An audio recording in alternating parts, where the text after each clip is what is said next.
డిఎస్సిపై press meet నిర్వహించిన AP విద్యాశాఖ కార్యదర్శి కోన శశిధర్ డిఎస్సి అక్రమాల ఆరోపణలపై సమాధానాలు దాటవేశారు. కీలకమైన ఆరోపణలకు సమాధానం ఇవ్వలేదు శశిధర్. ఎస్సీఈఆర్టీలో పనిచేసే నవీన్కు టాప్ ర్యాంకుపై మీడియా ప్రశ్నించగా 3 రకాలుగా సమాధానం చెప్పారు కోన శశిధర్. అనుమతి తీసుకోలేదు కాబట్టి పక్కన పెట్టామని ఓసారి, నవీన్ 2 పరీక్షలు రాశాడని ఓసారి, కౌన్సిలింగ్కు రాలేదు కాబట్టి పక్కన పెట్టామని మరోసారి చెప్పుకొచ్చారు కోన శశిధర్. నవీన్ లాగిన్ను ఎందుకు బ్లాక్ చేశారని మీడియా ప్రశ్నించగా దానిపైన సమాధానం ఇవ్వలేదు. స్పోర్ట్స్ కోటా రిజర్వేషన్లపై తప్పించుకునే ధోరణితో వ్యవహరించారు. స్పోర్ట్స్ డిపార్ట్మెంట్నే అడగాలని, స్పోర్ట్స్ కోటా జీవోల మార్పు తనకు సంబంధం లేదని దాటవేశారు. అలాగే టెట్, డిఎస్సికి ఒకే కన్వీనర్ నియామకాన్ని కూడా సమర్థించుకున్నారు విద్యాశాఖ కార్యదర్శి కోన Shashidhar.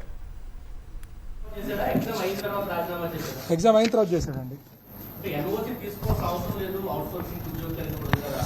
Point is very clearly any employee మేము ఆ గ్రౌండ్స్ మీద రిజెక్ట్ చేయలేదండి.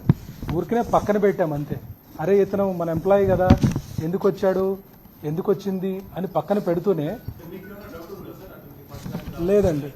ఎందుకంటే పాయింట్ ఇస్ ఈ ఓవరాల్ సిస్టంలో చూస్తే ఈ టీసీఎస్ అయాన్ సిస్టమ్ కానీ, ఈ క్వశ్చన్ బ్యాంక్ సిస్టమ్ కానీ, కంప్యూటర్ బేస్డ్ ర్యాండమైజేషన్లో there is no way anybody can guess.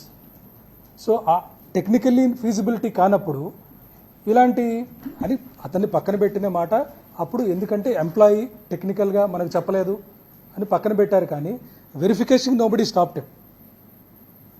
So వెరిఫికేషన్కి వచ్చి ఉండొచ్చు. Who stopped him from coming to verification?